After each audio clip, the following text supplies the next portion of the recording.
جامعہ اسلامیہ سکر العلوم میں جو انجمن مطالعہ مشق ہوتی ہے اس کے ایک نامہ دیکھ رہے تھے. اب ہمارے لیے ایک بہت معزز و مکرم مہمان جو جانے جاتے ہیں اپنی علمی فضیلت کی وجہ سے، اپنے زبردست کی حیثیت کے اندر میں کمال حاصل ہے. ساتھ ہی ساتھ این جی او کے ذریعے ایک زمانے سے انسانیت کی فلاح و بہبود کے لیے بہت بڑا کام کر رہے ہیں. نہ جانے کتنے مریض ہیں جن کا اپنے علاج کرا چکے ہیں، نہ جانے کے اور ہماری رہنمائی کے کلمات سے میرا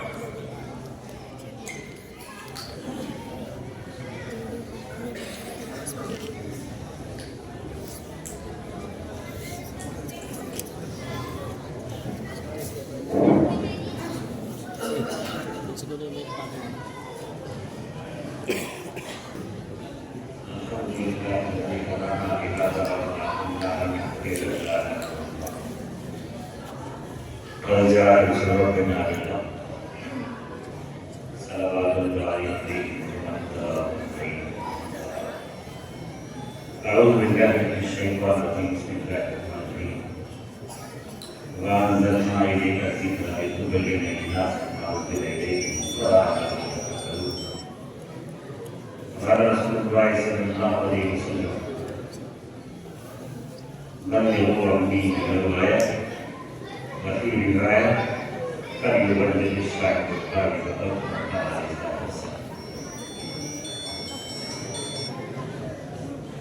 صدر محترم اور ہمارے اسٹیج پر تشریف فرما علماء کرام اور شہر کے اعمال اور ممتاز شخصیات، اس جزیرہ کے بہت ہی محترم اور موقر اساتذہ، ہمارے طلباء جن کی وجہ سے یہ بدمسلی ہے آج ان کو دستار کرنے کی جائے گی، اور بقیہ معزز حضرات حاضرین، مجھ سے پہلے مقررین نے بہت ہی قیمتی خطاب کیا.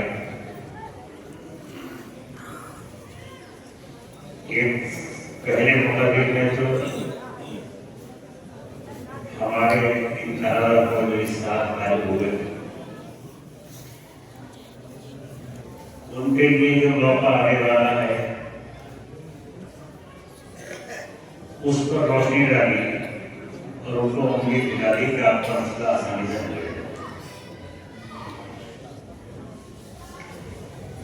ماں باپ انتظار کر رہے ہیں کہ یہ بچے فارغ ہو گیا ہے تو ہم ان کے گھر دلہنوں سے ہمارے گھر آباد ہوں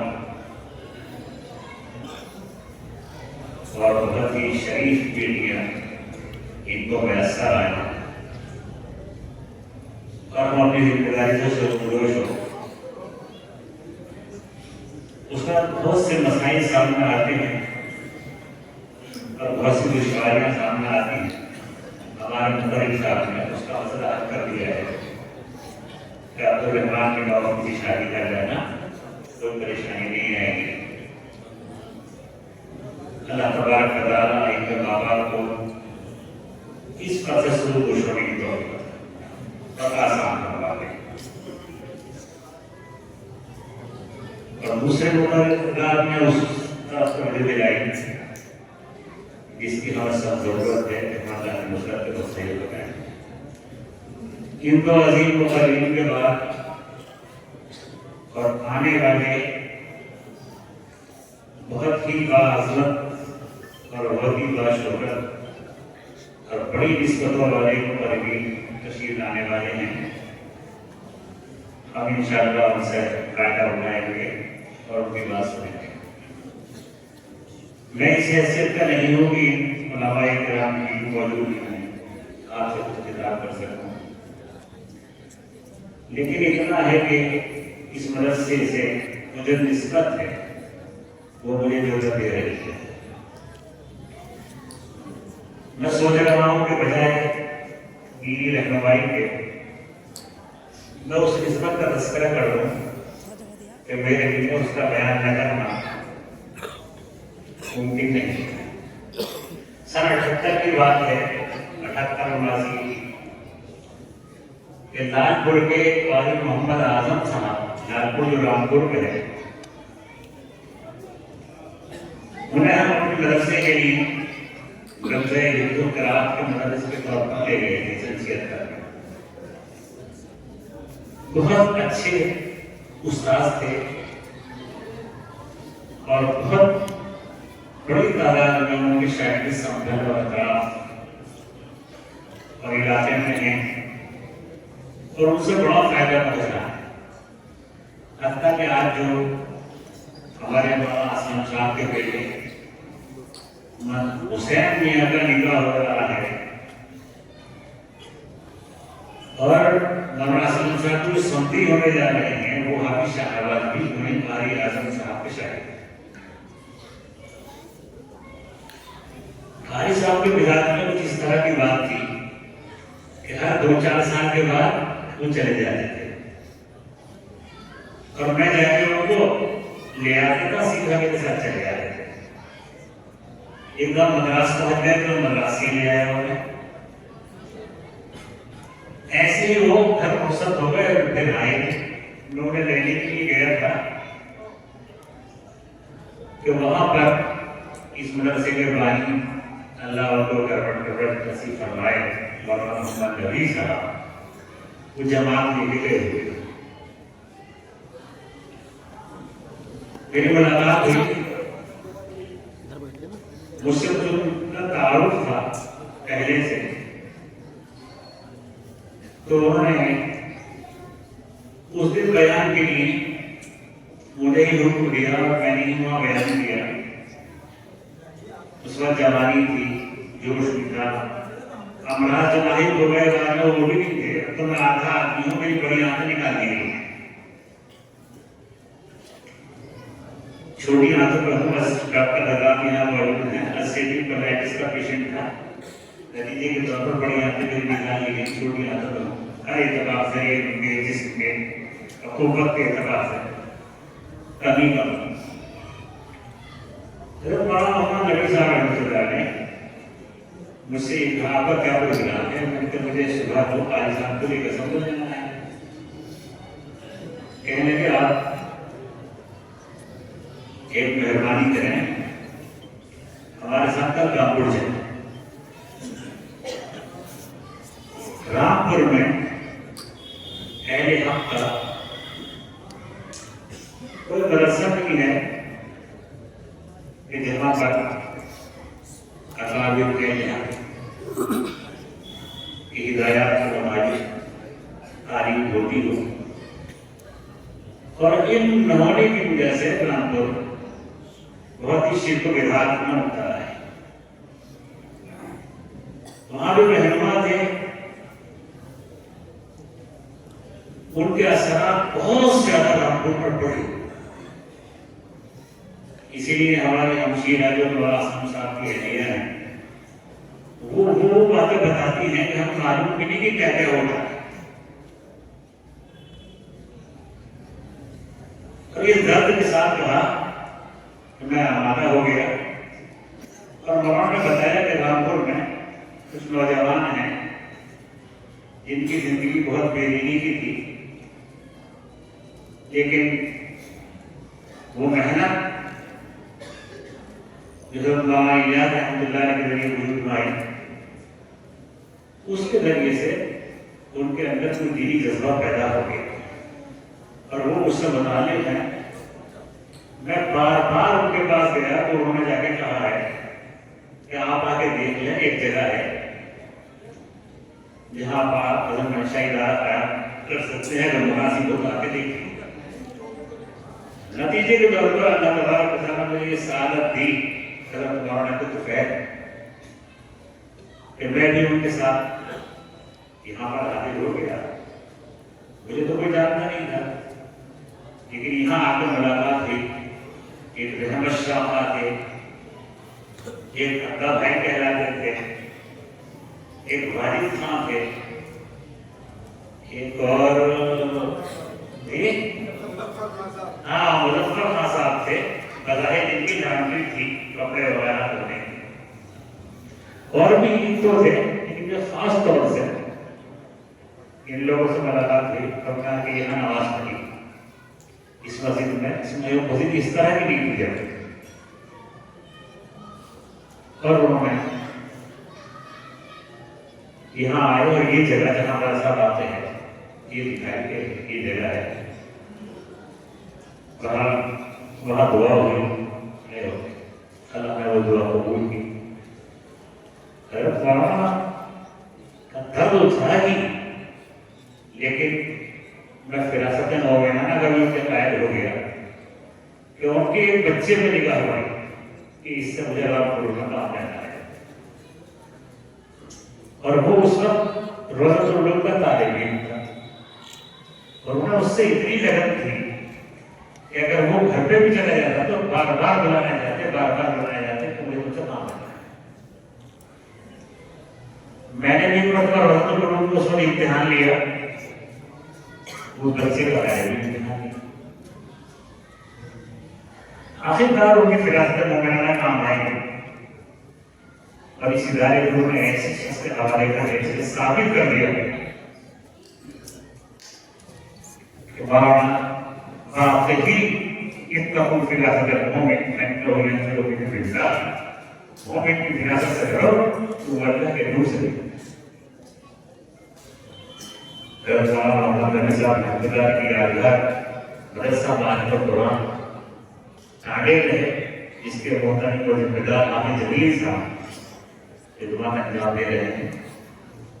اس طرح سے وہ بچہ وہی ہے جس طرح رامپور میں بہار ہے، جس کی وجہ سے آج مسجد پر رونق ہے، جس کی وجہ سے یہاں بخاری کا خط ہو رہا ہے، جس کی وجہ سے افتاء کے بچے کو فتاوی کی تعلیم لے کے جا رہے ہیں، انشاءاللہ یہ وہ نور لے کے جا رہے ہیں تو پوری دنیا میں پھیلائیں گے۔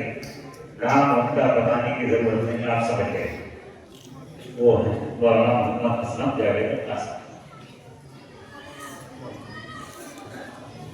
اس نسبت میں مجھے یہاں مجبور کیا میں آپ کے سامنے بھی بات کروں۔ آپ جانتے ہیں مولانا ہر رائے سے کہتے آپ کو بدلاؤ کی رہنمائی کرتے ہیں، اللہ نے وہ محبوب ہویا وہ باپ ہویا، اور وہ حکیمانہ اندازہ فرمایا ہے کہ ہم بہت سی چیزوں کو نامناسب سمجھ کے نہ کہیں، وہ اس کو بھی کر کے اور دین کے وسیع فائدہ اس سے اٹھا لیں۔ الحمدللہ اب تک کے لوگ مقبول ہیں، ان کا ادارہ مقبول ہے۔ سب سے بڑی بات وہ یہ اسٹاف محمد محترم اور ناظم سے ناراض رہتا ہے، لیکن جہاں تک میری ذاتی معلومات ہیں ہمارے مدرسے کا اسٹاف دل و جان سے ان کو فدا ہے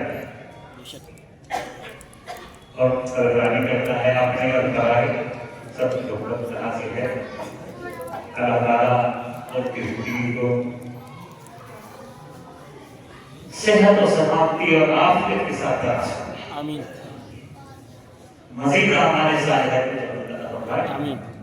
آپ حاضرانہ اور غائبانہ ان کے لیے اور اس ادارے کے لیے دعا کریں اور کرتے رہیں کہ وہ کام کریں۔ اس کے بعد میں نے جو آیت پڑھی اس کا مختصر سا وَأَنزَلْنَا إِلَيْكَ الذِّكْرَ لِتُبَيِّنَ لِلنَّاسِ مَا نُزِّلَ إِلَيْهِمْ وَلَعَلَّهُمْ يَتَفَكَّرُونَ۔ انسانوں کو اللہ نے پیدا کیا اور ان کی رہنمائی کے لیے اللہ تبارک و تعالیٰ نے انبیاء اور رسول بھیجے، اور خاتم النبیین حضرت محمد رسول اللہ صلی اللہ علیہ وسلم کو اس سے وفات فرما دیا، اور وہ ذمہ داری امت اور دوسرے امت کے علماء کو دے کر آتے ہیں۔ اس آیت میں فرمایا گیا ہم نے تمہارے لیے ذکر ہدایت نامہ اور تمہارے لیے ایسی چیز بھیجی ہے کہ تم غفلت میں نہ پڑو، فراموش نہ کرو، گمراہی کی زندگی میں ڈالو، ہمیشہ تم کو یاد رہے۔ اور یہ ذکر بھی ہے، کیا یاد رہے؟ تم کو کس نے پیدا کیا ہے یہ بھی تم کو یاد رہے، تم کیوں آئے ہو یہ بھی یاد رہے، تمہارا رات دن کیسے گزرے یہ بھی یاد رہے، یہ بھی یاد رہے کہ تم خود پیدا نہیں ہوئے، اللہ نے پیدا کیا ہے، اور یہ بھی یاد رہے کہ تمہارے جسم کے اعضاء تم نے نہیں بنائے، یہ بھی اللہ نے بنائے، آنکھ کی روشنی تم تو خود حاصل نہیں کی، یہ ساتھ جو آ جا رہا ہے یہ بھی اللہ کی نعمت ہے، یہ بھی یاد رہے۔ الغرض کے اللہ تعالیٰ کی ہدایت نامہ اتارا اور اللہ کے رسول صلی اللہ علیہ وسلم کے ذکر ہو کہ تبین للناس ما نزل الیہم، اس ہدایت نامے کو کھول کھول کر بیان کرنا آپ کی ذمہ داری ہے۔ ہم نے ہدایت نامہ اتارا ہے، اس کو کھول کھول کر بیان کرنا آپ کی ذمہ داری ہے۔ قرآن کریم اللہ تعالیٰ نے اتار دیا، وہ محفوظ ہے اور اللہ نے اس کی حفاظت کا وعدہ لے لیا ہے، اِنَّا نَحْنُ نَزَّلْنَا الذِّکْرَ وَإِنَّا لَهُ لَحَافِظُونَ، اور اس کے بیان کی ذمہ داری جناب رسول اللہ صلی اللہ علیہ وسلم۔ خلاصہ کلام یہ ہے کہ اللہ تعالیٰ نے تو اپنا کام مکمل کر دیا اور رسول اللہ صلی اللہ علیہ وسلم نے اس کو پورے طور پر بیان کر دیا۔ کفار و منافقین جو رسول اللہ صلی اللہ علیہ وسلم سے استہزاء کرتے تھے اور ایمان والوں سے، اس میں ایک یہ بھی تھا کہ وہ کہتے ہیں وہ تمہارے رسول نے تو استنجا کرنا بھی سکھایا ہے۔ ان کے لیے یہ گویا کہ گری ہوئی بات تھی، ہلکی بات تھی۔ صحابہ کرام رضی اللہ تعالیٰ عنہ نہیں تھی جن کے دلوں میں اندر رسول اللہ صلی اللہ علیہ وسلم محبت اور عظمت بھری ہوئی تھی، ان کا گھر بنا کہا ہاں اللہ کے رسول صلی اللہ علیہ وسلم نے استنجا کا طریقہ دیا کہ تبین للناس ما نزل الیہم ولعلہم یتفکرون، اور تاکہ تم اس پہ غور و فکر کر کے عمل کر کے اللہ تبارک و تعالیٰ کے مقرر بن جاؤ اور دنیا اور آخرت کی طرف جاؤ۔ حضور پاک علیہ السلام نے جہاں آرگوشی کی رہنمائی فرمائی ہے، وہاں خاص طور سے حلال روزی کا ذکر اللہ تبارک و تعالیٰ نے بتایا کہ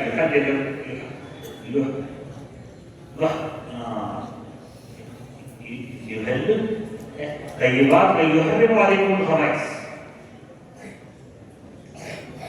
کہ اللہ کے رسول کا کام کیا، اللہ نے جو حلال و حرام کیا ہے اس کے ایک ایک گوشے کو واضح کرتے ہیں،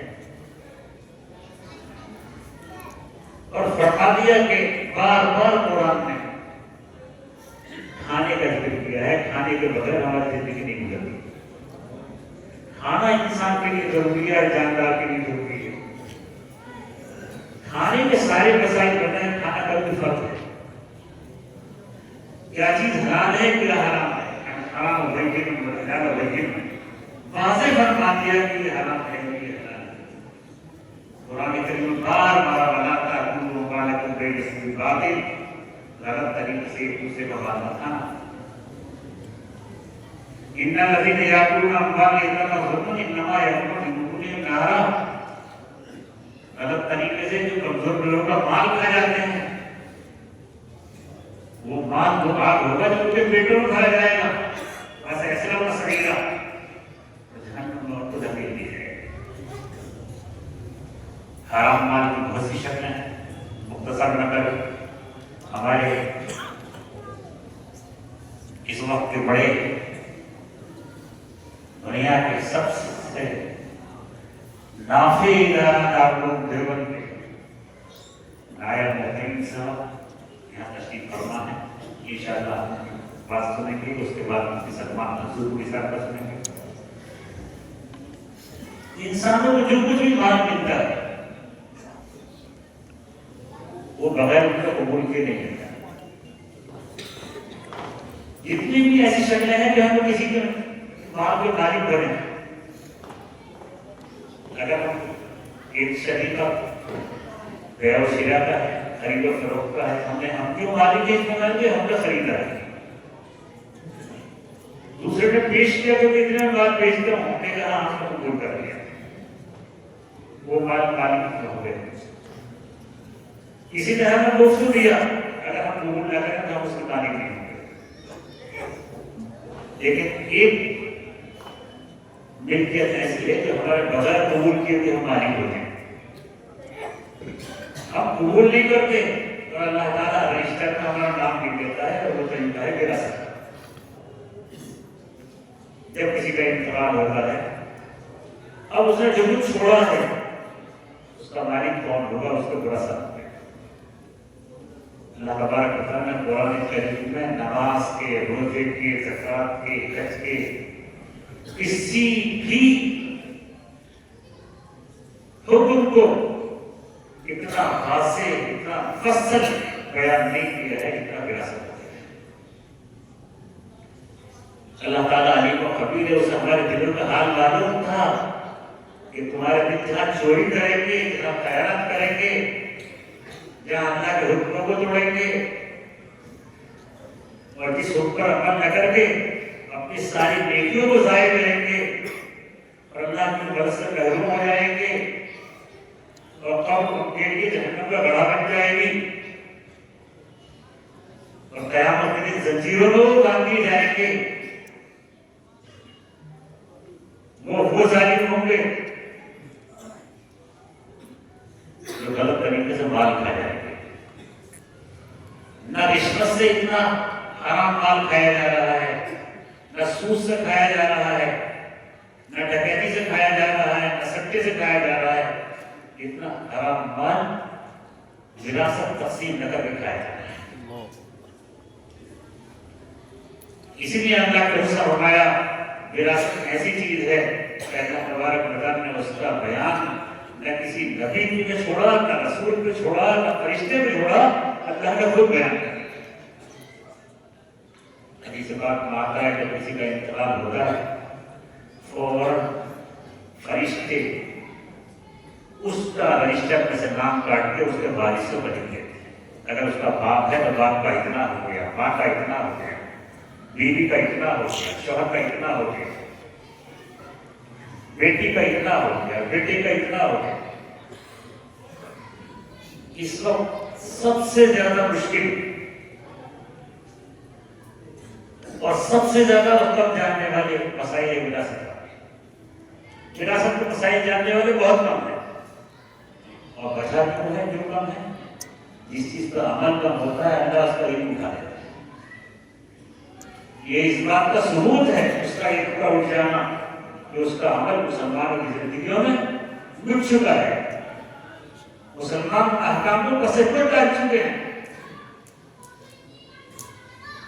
ہمارے مفتی نصیر صاحب نے تقریر کی، اللہ کی مدد ہونے کی وجہ آپ کے حالات کے خراب ہونے کی وجہ وہ حکام نہیں ہے، احکام ہے، وہ اعمال نہیں ہے، اعمال ہے۔ اللہ نے حکم کو آپ نے چھوڑ دیا اور وراثت کو تو بالکل ہی بس سے کر دیا۔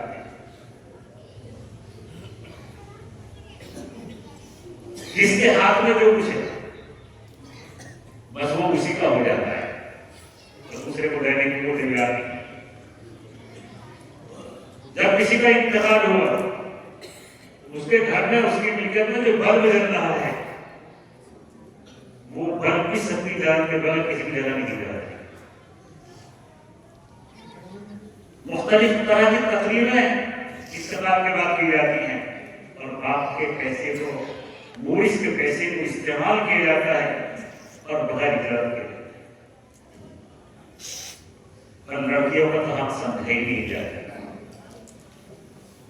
کسی ڈکیت نے ایسی ڈکیتی نہیں ڈالی جیسے ہم نے اپنی بہنوں کو آگے بڑھایا ہے. تو کہتے ہیں وہ لینے کو تیار نہیں.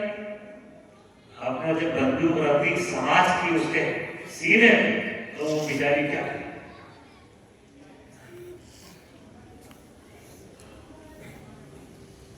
میں اپنی بات کو اس طرح توجہ دلانے کا کرنا چاہتا ہوں کہ اس عظیم گناہ سے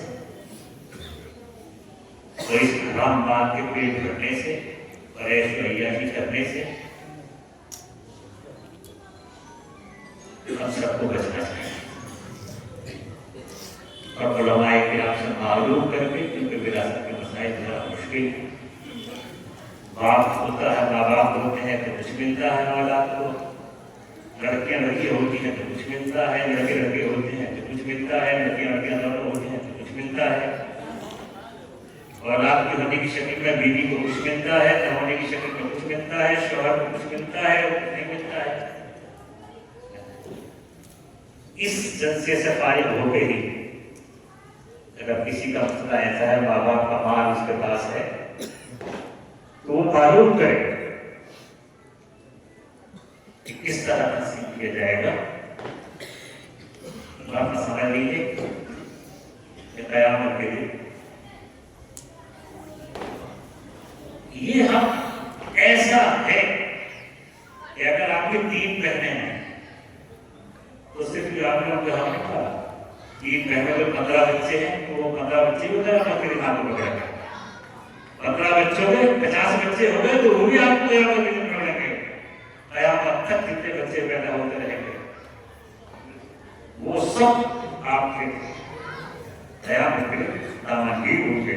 اور آپ سب جانتے ہیں کہ حقوق العباد کا مطلب حقوق العباد کیسے ادا ہوں گے. نیکیاں دے دی جائیں گی، پھر اس کی بدیاں لا دی جائیں گی. سارا ہر نماز اور روزے والا انداز ہو جائے گا.